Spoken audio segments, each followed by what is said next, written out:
Selamat malam dan salam sejahtera untuk kita semuanya. Salam sehat. Yang saya hormati semua rekan-rekan jurnalis yang hadir di ruang konferensi pers Komisi Pemberantasan Korupsi. Sebagaimana yang sudah disampaikan di awal oleh juru bicara, hari ini atau malam ini saya akan menyampaikan tentang rilis penahanan tersangka HK.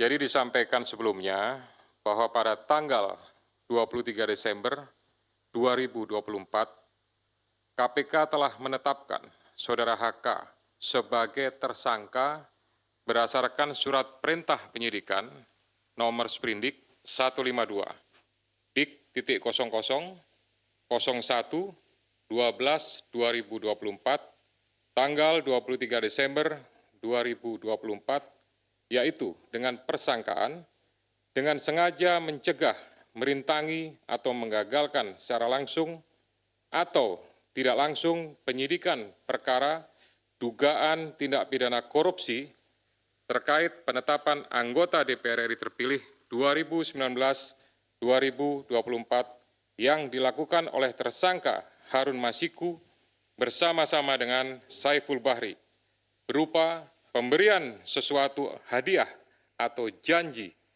kepada pegawai negeri atau penyelenggara negara, yaitu Wahyu Setiawan selaku anggota Komisi Pemilihan Umum Republik Indonesia periode tahun 2017 sampai dengan 2022 bersama dengan Agustiani Tio F sebagaimana dimaksud dalam pasal 21 Undang-Undang Nomor 31 Tahun 1999 tentang pemberantasan tindak pidana korupsi sebagaimana telah diubah dengan Undang-Undang Nomor 20 Tahun 2001 tentang perubahan atas Undang-Undang Nomor 31 Tahun 1999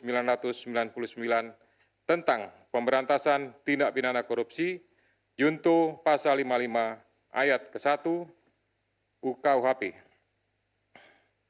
Dengan uraian perbuatan melawan hukum sebagai berikut. 1. Bahwa pada tanggal 8 Januari 2020 pada saat proses tangkap tangan KPK kepada para pihak, Saudara HK memerintahkan Nur Hasan, yaitu penjaga rumah aspirasi di Jalan Sultan Syahrir nomor 12A, yang biasa digunakan sebagai kantor oleh Saudara HK, untuk menelpon Harun Masiku supaya merendam HP dalam air dan segera melarikan diri. Atas perbuatan tersebut menyebabkan Harun Masiku tidak dapat ditangkap dan melarikan diri sampai dengan saat ini. Yang kedua, bahwa pada tanggal 6 Juni 2024, sebelum Saudara HK diperiksa sebagai saksi oleh KPK, Saudara HK memerintahkan Kusnadi untuk menenggelamkan HP yang dalam penguasaan Saudara Kusnadi agar tidak ditemukan oleh KPK, di mana terdapat substansi yang berkaitan dengan pelarian tersangka Harun Masiku yang perkaranya saat ini sedang ditangani KPK. Yang ketiga, selain itu Saudara HK mengumpulkan beberapa orang terkait dengan perkara Harun Masiku dan mengarahkan agar orang-orang tersebut pada saat nanti dipanggil oleh KPK tidak memberikan keterangan yang sebenarnya, di mana diduga tindakan tersebut bertujuan untuk merintangi serta mempersulit proses penyidikan perkara suap yang sedang berjalan. Bahwa sampai dengan saat ini penyidik telah melakukan permintaan keterangan sebanyak 53 orang saksi, 6 orang ahli, dan juga telah dilakukan kegiatan upaya paksa berupa penggeledahan di beberapa lokasi dan penyitaan dokumen, barang bukti elektronik, dan barang-barang lainnya. Guna kepentingan penyidikan terhadap tersangka HK dilakukan penahanan selama 20 hari, terhitung mulai tanggal 20 Februari 2025 sampai dengan tanggal 11 Maret 2025, dan penahanan dilakukan di cabang rumah tahanan negara dari Rumah Tahanan Negara kelas 1 Jakarta Timur. Terhadap perkara suap, yaitu bersama-sama dengan Harun Masiku dan kawan-kawan memberi sesuatu hadiah atau janji kepada Wahyu Setiawan selaku anggota Komisi Pemilihan Umum tahun 2017-2022 bersama-sama dengan Agustiani Tio F terkait penetapan anggota DPR RI terpilih 2019-2024 tetap dilakukan penyidik KPK pemberkasannya secara simultan. Demikian rilis yang dapat saya sampaikan. Selanjutnya nanti kita akan lakukan tanya jawab dan saya kembalikan kepada juru bicara. Silakan. Baik. Terima kasih banyak Bapak Ketua. Untuk itu kami persilahkan teman-teman jurnalis untuk bertanya seputar proses yang tadi sudah dijelaskan oleh Pak Ketua. Silakan. Iya, mau nanya dalam perkembangan kasus. Nama dan medianya ya, Mas. Saya Chandra dari Metro TV. Sebelumnya KPK pernah memeriksa salah satu politikus PDIP, Yasona Lawli. Nah, kalau nggak salah waktu itu hasil pemeriksaannya adalah dia juga terlibat dalam proses pengurusan dokumen yang dibutuhkan untuk terkait kasus Harun Masiku ini. Nah, kenapa dia tidak diproses sampai sekarang oleh KPK, diproses hukum? Terus juga waktu itu ada salah satu caleg yang juga diurus sama Hasto, dia yang di Kalbar, itu kenapa dia tidak dijadikan tersangka, tapi Harun Masiku dijadikan tersangka. Dan mungkin satu lagi, hingga kini perkembangan pencarian Harun Masiku seperti apa? Apakah masih ada jejaknya atau KPK sudah merasa dia hilang gitu aja gitu? Diterima dulu. Ada lagi?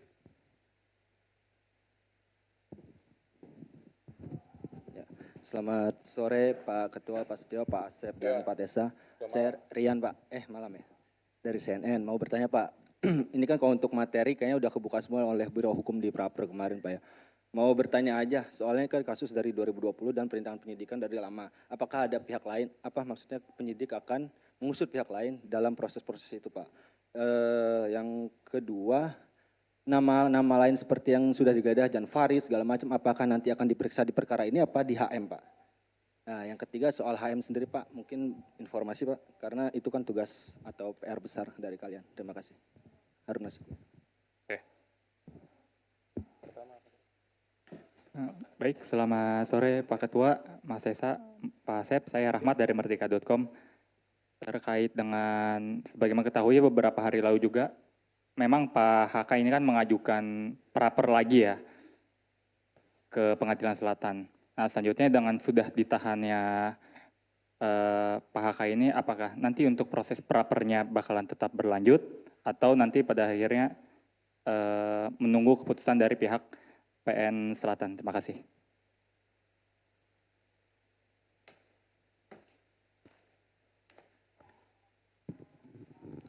Baik, terima kasih Mas Tessa, Pak Asep, dan Pak Setio. Izin saya Fadil dari Wartawan Kumparan. Mau bertanya terkait dengan kasus ini kan sejak mungkin terhitung sejak Pak Hasto ini ditetapkan sebagai tersangka, KPK terus melakukan pengusutan kasus mulai dari memeriksa sejumlah saksi terus menerus gitu. Dan bahkan sampai juga memeriksa seperti Yasona Lawli dan pejabat Dirjen Imigrasi, dan saksi-saksi yang mungkin pernah jadi terpidana juga di kasus Harun Masiku. Apakah memang KPK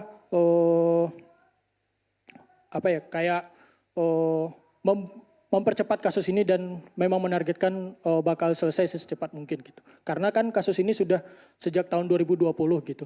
Apakah memang KPK bakal ini menunjukkan KPK mempercepat kasusnya? Terima kasih Pak. Cukup ya? Sudah terwakili ya semuanya ya? Pertanyaannya? Oke, kami persilakan. Ya, nanti kalau ada lagi silakan. Siap. Baik, terima kasih. Nanti akan dilengkapi oleh Direktur Penyidikan, oleh Pak Asep Guntur. Saya hanya memberikan beberapa poin penting saja. Yang pertama terkait pemeriksaan terhadap salah satu petinggi di lingkungan partai terhadap kepentingannya. Nah ini tentu berkaitan dengan yang pertama adalah terhadap surat yang sudah dikirimkan saat itu. ya tentu penyidik memiliki kebutuhan untuk bisa memperjelas ya surat tersebut ditujukan untuk apa, maksudnya untuk apa, sehingga dari situ bisa menjadi sebuah rangkaian dan untuk memperjelas tentang kasus posisi yang ditangani. Kemudian yang kedua juga bahwa ini untuk memastikan ya terkait saat itu Harun Masiku pada saat masuk ke Indonesia di Bandara Soekarno-Hatta dipastikan apakah perbuatan yang diduga suap itu pada saat itu bahwa yang bersangkutan memang posisinya sudah ada di Indonesia, lebih tepatnya sudah di Jakarta atau memang belum masuk. Sehingga bukan hanya terhadap yang bersangkutan saja, termasuk juga kepada Dirjen Imigrasi mantan yang sudah pernah dipanggil dan diperiksa oleh penyidik. Kemudian nanti Pak Asep lengkapi ya. Kemudian masalah caleg, ya ini pastinya apakah ada keterlibatan. Kalau tidak ada keterlibatan, ya pasti tidak akan ditetapkan sebagai tersangka. Kemudian terhadap pencarian Harun Masiku sampai saat ini, ya penyidik masih berusaha secara maksimal untuk memastikan keberadaannya dan tetap berusaha untuk bisa melakukan penangkapan. Kami semuanya tentu dari KPK memohon restu, memohon dukungan dari seluruh masyarakat untuk bisa memberikan informasi manakala masyarakat mengetahui keberadaan yang bersangkutan. Kemudian terhadap beberapa nama ya untuk pengusutannya pasti ini juga kembali kepada kebutuhan penyidik. Manakala memang itu sesuai dengan apa yang dipersangkakan pasti akan dilakukan pemanggilan ya bahkan tidak menutup kemungkinan akan adanya proses lebih lanjut ya. Kemudian berhubungan dengan masalah praper ya. Praper ini adalah kewenangan dari pengadilan negeri ya untuk melakukan pemeriksaan terhadap beberapa hal yang berhubungan dengan proses penegakan hukum. Nah, ini tentu apakah berlanjut dan lain-lain yaitu keputusan dari sana. Tapi pastinya dengan adanya gugatan tersebut kami dari KPK memerintahkan khususnya kepada Biro Hukum untuk mempersiapkan tim ya dan mempersiapkan materi jawaban sebagaimana yang sudah dilakukan pada praper sebelumnya.